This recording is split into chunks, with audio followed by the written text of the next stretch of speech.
Olá, queridos amigos. Vamos a conversar sobre a doutrina espírita?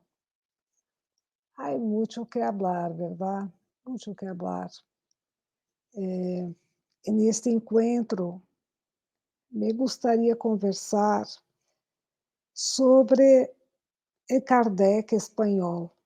Hay mucho que hablar sobre él, pero particularmente me gustaría comentar los motivos que me han llevado a estudiar la vida y la obra del Kardec español y a publicar, por ejemplo, este libro, Divulgación del Espiritismo, Enseñanzas del Ejemplo, de José María Fernández Colavida, que se encuentra disponible para descarga gratuita, por ejemplo, en la página web Curso Espírita.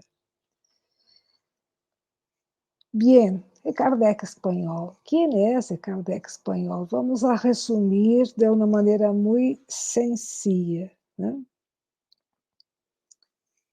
Es el nombre que se ha dado a José María Fernández Colavida, debido a su ejemplar trabajo de divulgación espírita en lengua española. José María Fernández Colavida, que nació en Tortosa, provincia española de Tarragona, en 1819 y falleció en Barcelona en 1888. José María Fernández Colavida fue, entre tantas outras coisas ejemplares, né, el primer tradutor e editor das obras de Allan Kardec ao idioma espanhol, né? E uma pessoa muito caritativa. E como conheci a Kardec espanhol? Né? Como conheci a Kardec espanhol? Bem, me permito comentar alguns hechos de minha vida personal, não? Para que podamos compreender este encontro, vamos a decirlo así, que tuve com o Kardec espanhol.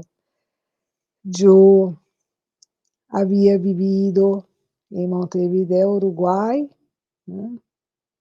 Uma terra muito querida para meu coração, onde tenho amigos muito amados, né?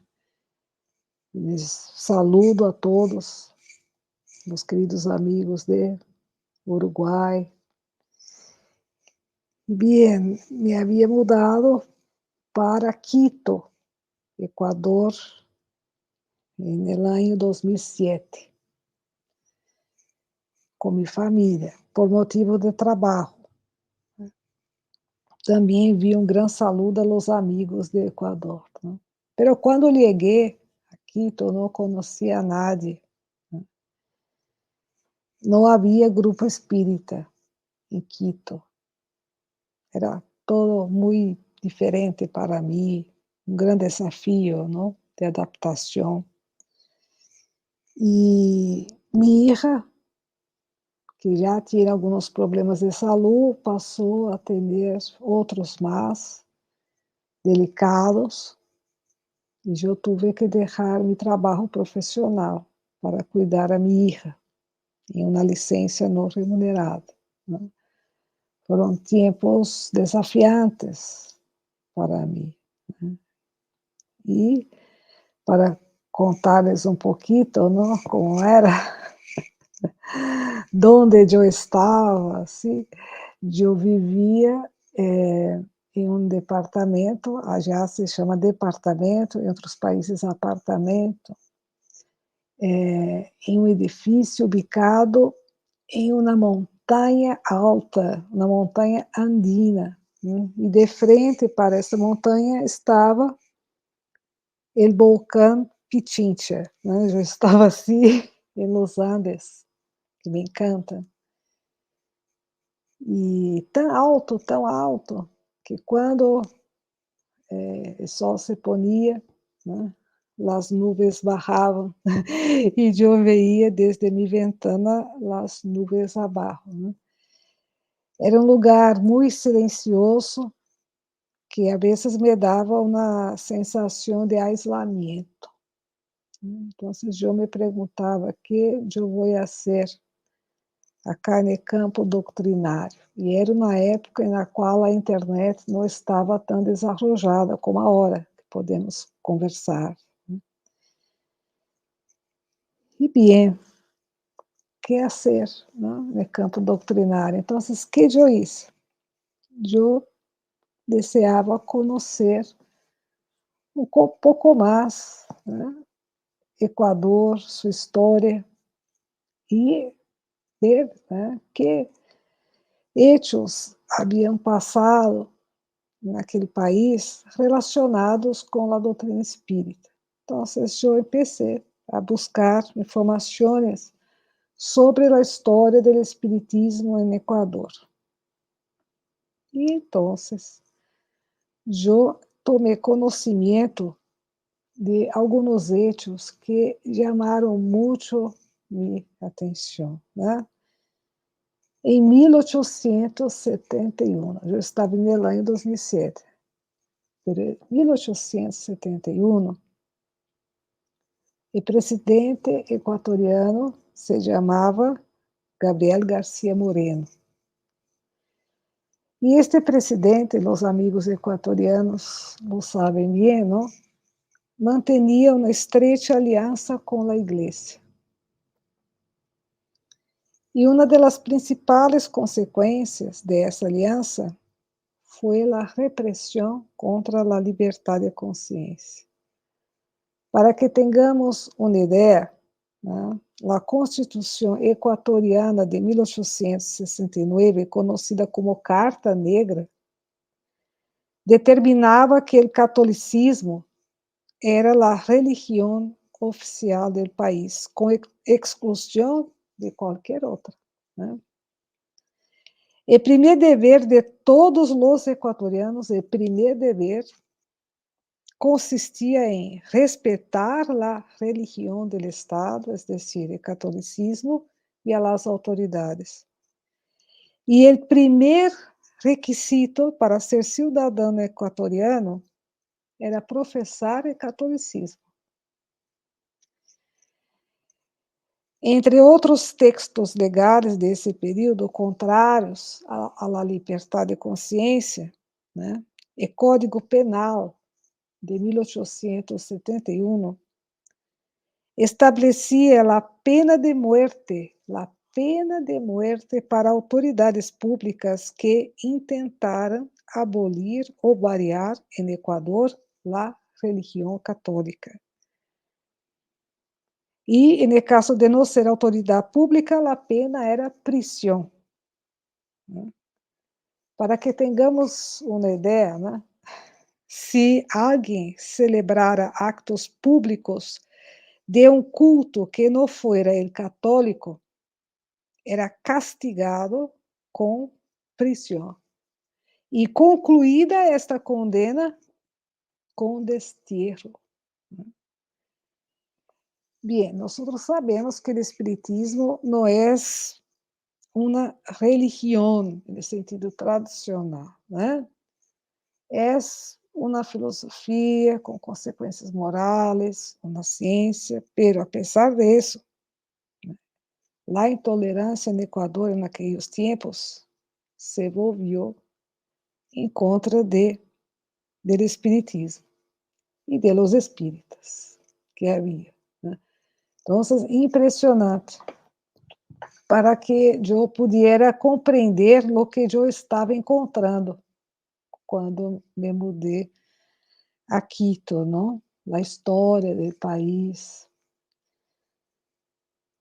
E justamente em 1871, não? Todo este contexto em Equador,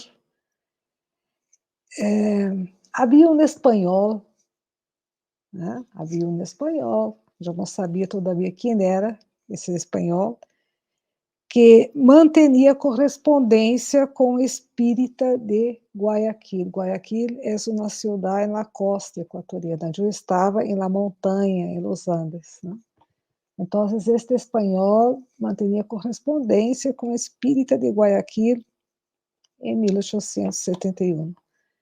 E ele, esse espanhol, enviava a Guayaquil revistas espíritas desde Barcelona e outras publicações espíritas. Pero o que sucedia? Eu encontrei um fragmento de uma carta desse espírita de Guayaquil que escreveu a este espanhol o seguinte, em dezembro de 1871.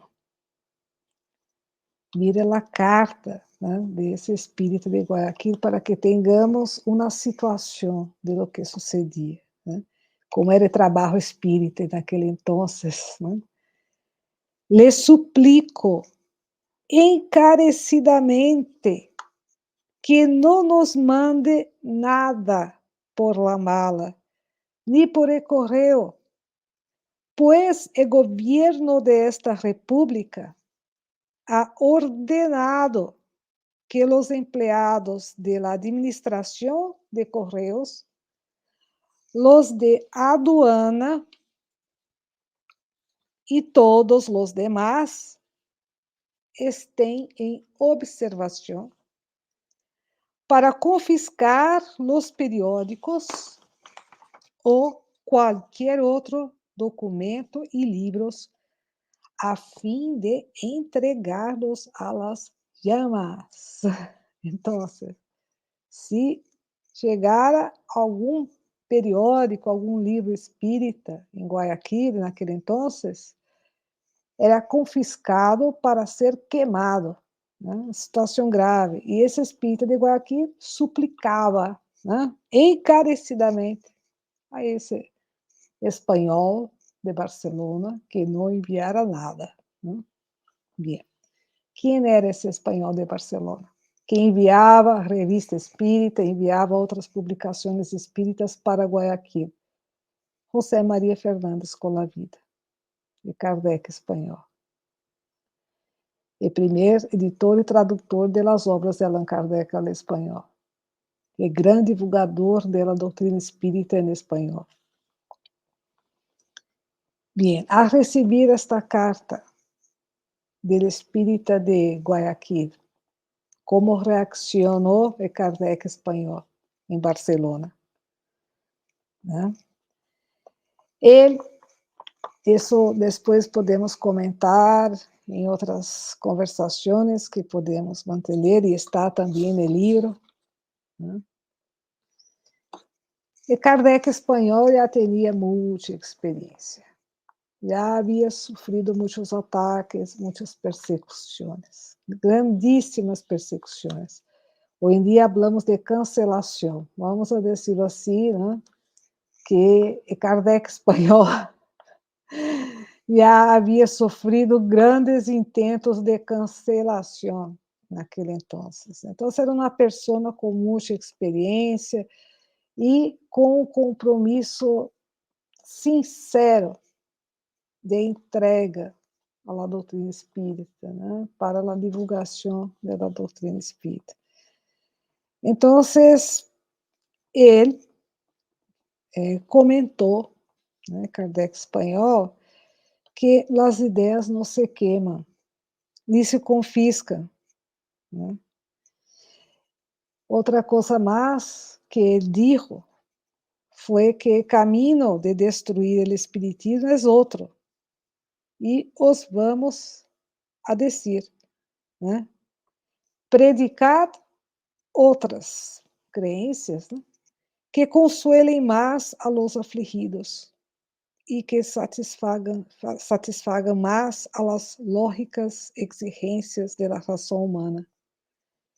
E não lo dudéis, todos deixaremos o espiritismo para engrossar as filas de vuestra doutrina.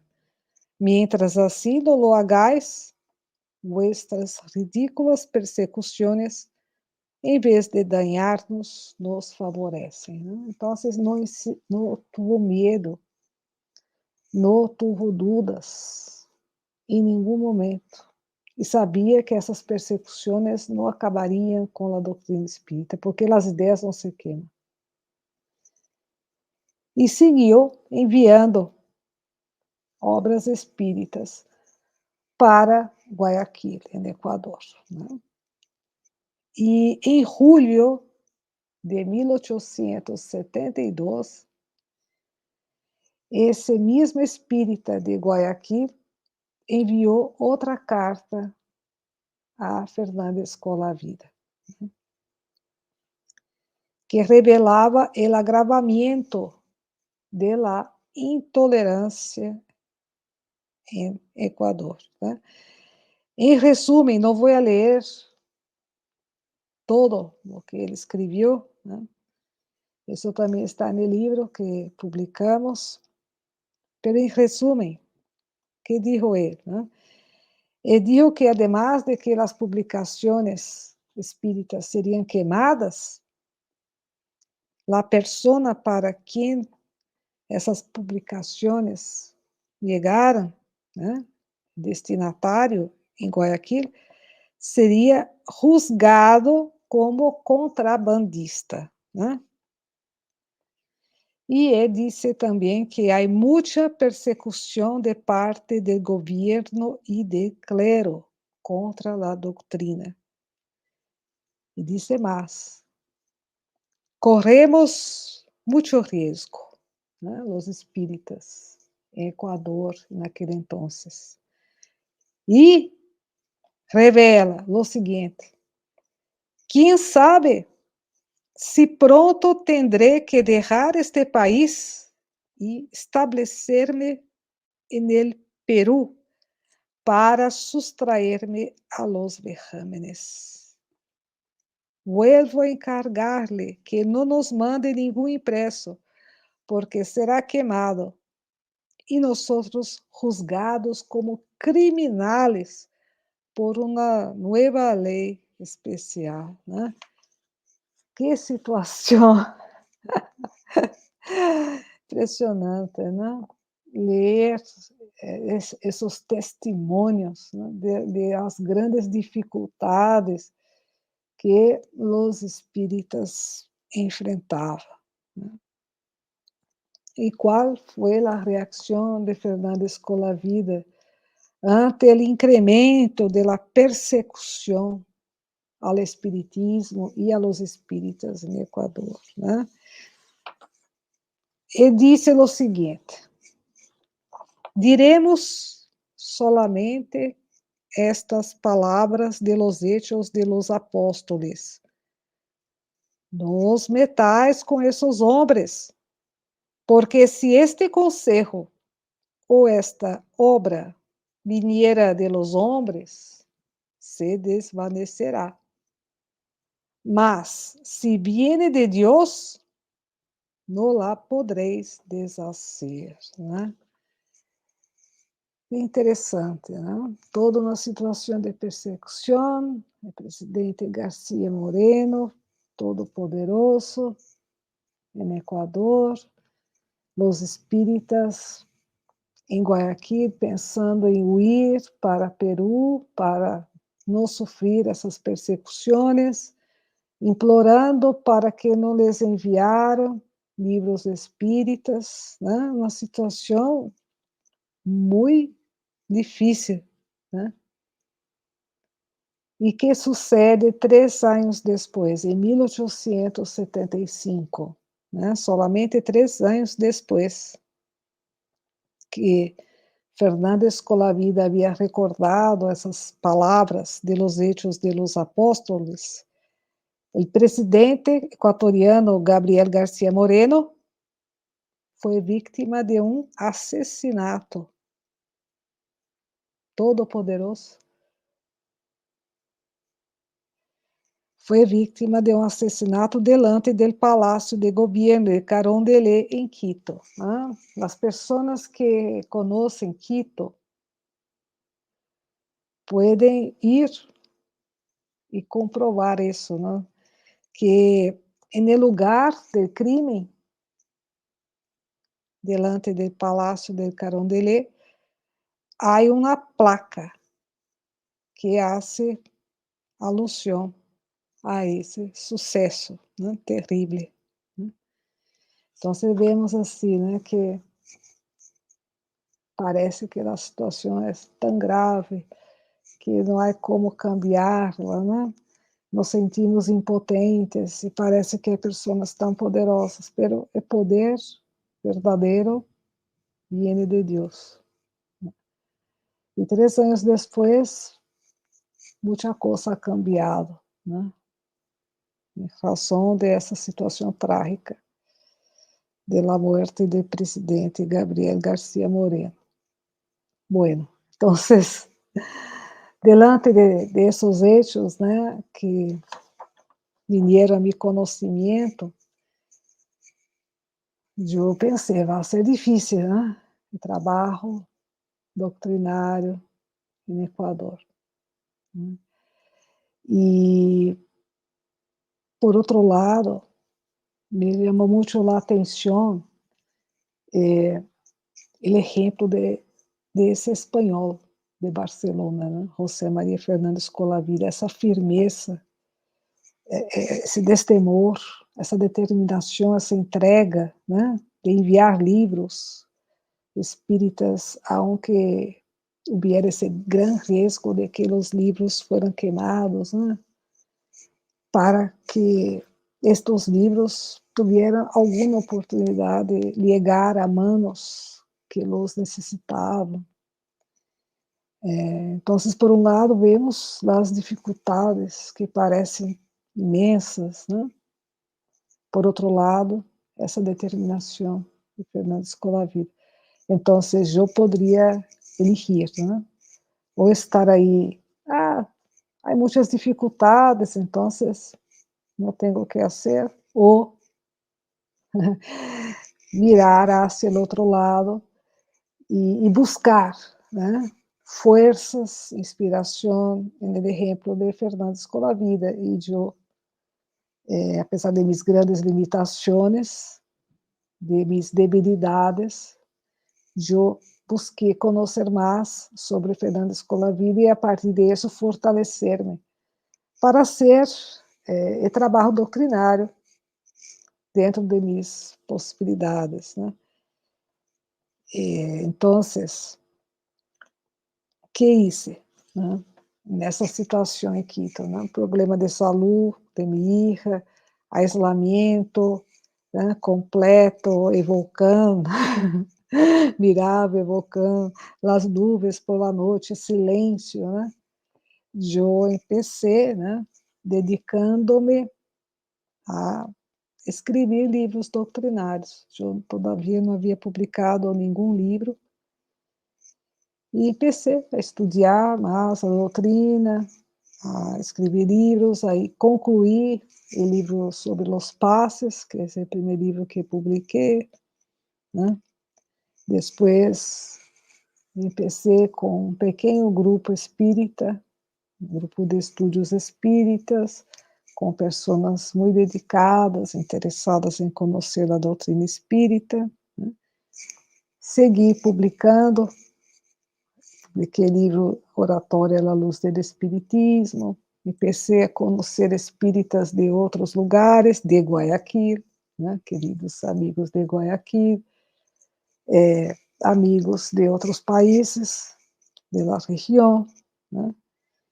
E chegou o momento que eu passei a estudar mais, né, com mais interesse, a Revista Espírita de Allan Kardec.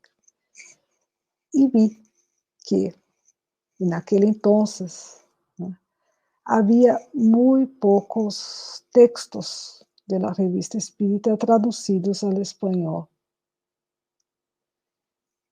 E eu passei a dedicar-me, com a ajuda de um professor de espanhol, a traduzir de francês ao espanhol alguns textos de la Revista Espírita de Allan Kardec. E essa tradução deu origem a uma trilogia, a 3 livros, né?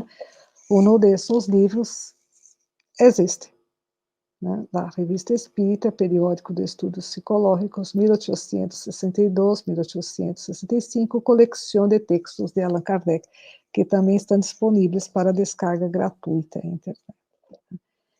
Bem, eu publicando os livros, né? Pero os livros anteriores, eu divulguei mais em outros países. Pero quando chegou a vez dessa tradução, eu senti que deveria fazer um lançamento em Quito, em Quito, né? E, para minha felicidade, uma série de hechos muito positivos han sucedido com relação à publicação da trilogia. Em primeiro lugar, graças a um amigo muito querido do Equador, pudimos fazer o lançamento da trilogia em la Casa de la Cultura Equatoriana. Hicimos aí o lançamento no ano 2010. Então, eu recordava muito, né? Organizando esse tema de lançamento, concluindo a obra, né? Dos livros que Fernandes Colavida enviava a Guayaquil eram queimados, e aí nós outros íamos fazer lançamento, né? Que seria o primeiro livro espírita de Quito, segundo nos é informado, né? E na Casa da Cultura Equatoriana. Claro que é uma situação muito diferente, né? De livros queimados a um lançamento público de uma obra espírita, né? Graças a Deus. E recordava muito a Fernanda Escolavida. Bem, que passou? O querido Divaldo Franco enviou um prólogo psicografiado para esta trilogia. E ele não me disse, a princípio, inicialmente, quem era o autor, quem era o espírito que havia dictado o prólogo, pero eu sentia que era justamente José Maria Fernandes Colavida. E depois de um tempo, Divaldo me enviou o prólogo e aí estava, né? A autoria era de Fernandes Colavida. Então, para mim foi uma felicidade imensa, né? Uma emoção muito grande, né? Receber esse texto de José Maria Fernandes Colavida quando íamos a lançar publicamente o primeiro livro espírita em Quito, justamente uma coleção de textos de nosso querido Allan Kardec. E recordando, não, esse exemplo de Fernandes Colavida, de perseverança, de determinação, de valor na divulgação da doutrina espírita. E, además dessa emoção, dessa felicidade, né, por contar com esse texto do querido Benhechor Fernandes Colavida, eu senti também um interesse aún mais acentuado, né, de estudar a vida e a obra de Fernandes Colavida, de divulgar mais seu exemplo, né, e também me senti no dever de fazer algo, né, sobre esse tema. E então me veio a ideia de escrever este livro sobre ele.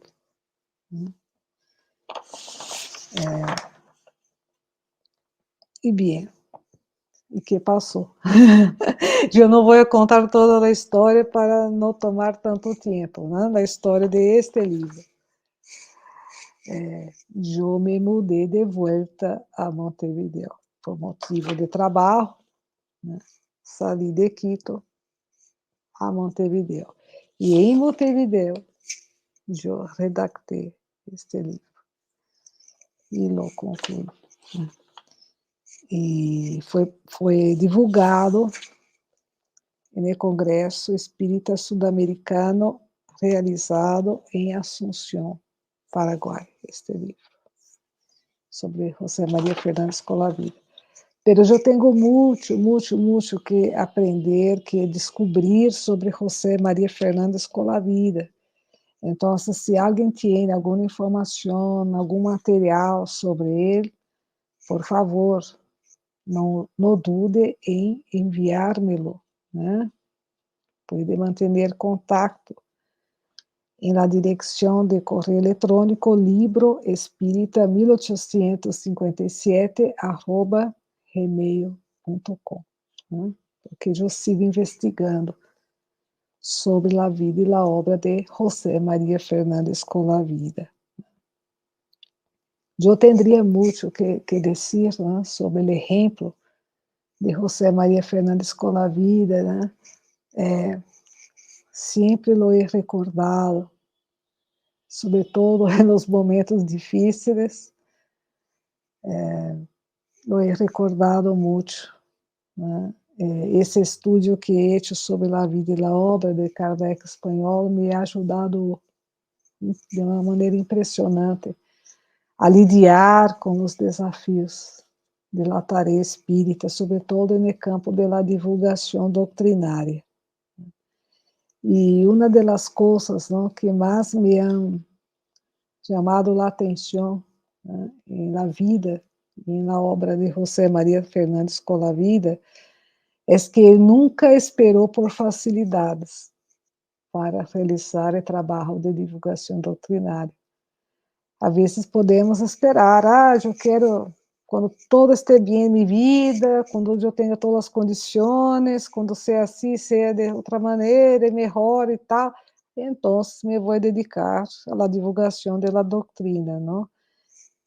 Se esperamos isso, nunca vamos fazer nada, porque a vida na Terra é muito difícil. Né? Estamos em um momento bueno e de repente vêm as dificuldades, né? É muito complicado, né? E Fernández Colavida passou por dificuldades extremas em sua vida.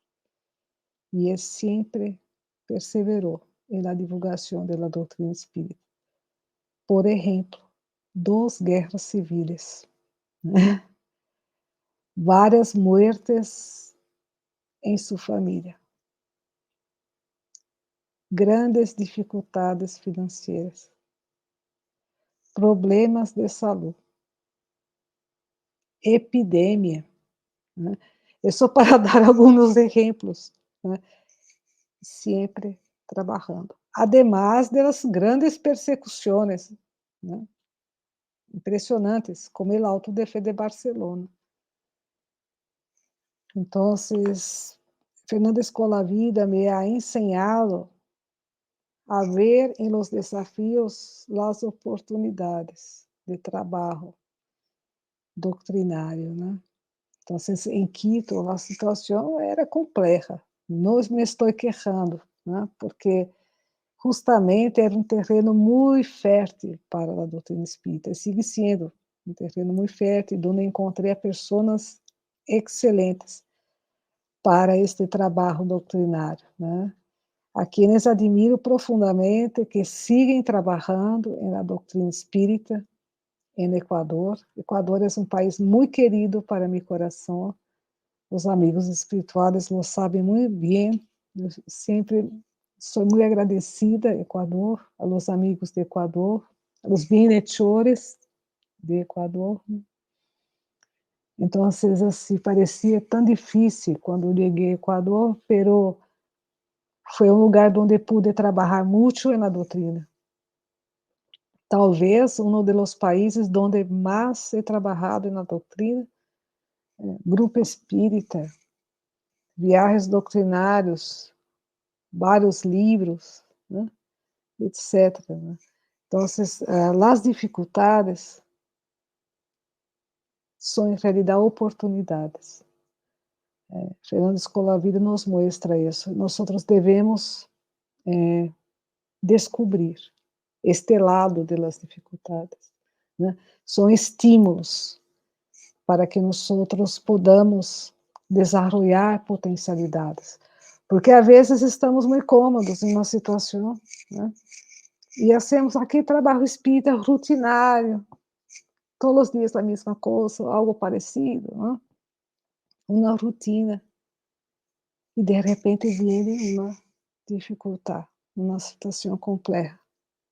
E essa situação, às vezes, é um estímulo para que salgamos da rotina, da comodidade e hagamos mais por la doutrina e também por nós mesmos, né? Esforçando-nos aún mais em nosso progresso intelectual e moral. Então, queridos amigos, eu tendría muito que falar, mas não quero cansá-los, né? Espero que tenhamos outras oportunidades para seguir falando sobre Kardec espanhol, né? Esse espírito luminoso, maravilhoso. E, personalmente, né, me permitam dizer o seguinte, né? Todos nós outros, especialmente aqueles que trabalhamos com o espiritismo em espanhol, né?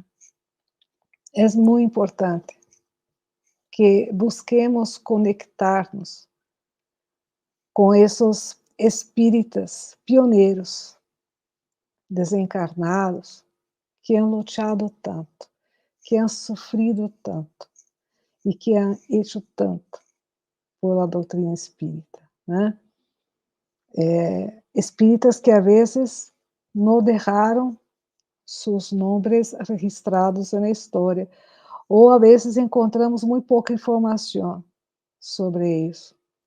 Pero a pesar disso, esses espíritos seguem trabalhando no mundo espiritual, apoiando a todos aqueles que de coração se dedicam ao trabalho espírita e nas terras de língua espanhola. E Fernando Escolavida, sem dúvida, é esse espírito elevado que nos fortalece, nos inspira, nos ajuda, sobretudo, em los desafios que enfrentamos. E às vezes são desafios que enfrentamos silenciosamente dentro de nosso coração, pero que nos duelen profundamente. Bem, queridos amigos, les agradeço muitíssimo a atenção. Se têm comentários, estén a gusto agora em vivo para hacerlos no chat, também depois, quando publiquemos este vídeo no YouTube. Estén a gosto para compartilhar também suas experiências, suas histórias, como han conhecido a Kardec espanhol, como han enfrentado os desafios de la vida, incluso os desafios entre o trabalho espírita. Bien. Aí está o comentário de Ana, né? Las pruebas difíciles también son un reconocimiento de la capacidad que tiene el trabajador espírita de vencerlas, né? Exatamente. Muitas graças. Sim. Sim. Depois falaremos do livro, né? O livro, em realidade, é muito sencillo comparado a lo que é José María Fernández Colavito. Pero decidimos publicarlo, né, para incluso estimular outros estudos, investigações sobre ele, né, e também a conexão de los trabalhadores espíritas com esse grande trabalhador espírita desencarnado.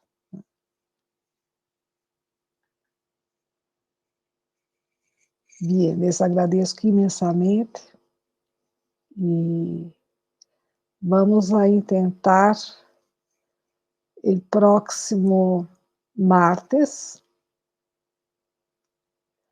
neste mesmo horário, né, seguir conversando sobre a doutrina espírita. E aí vamos falar um pouquinho mais sobre Kardec espanhol. Vale muito a pena falar sobre ele, reflexionar sobre seu exemplo, buscar a conexão com ele para seguir trabalhando na doutrina espírita e também trabalhando em nosso progresso intelectual e moral. Muitíssimas graças a todos de coração.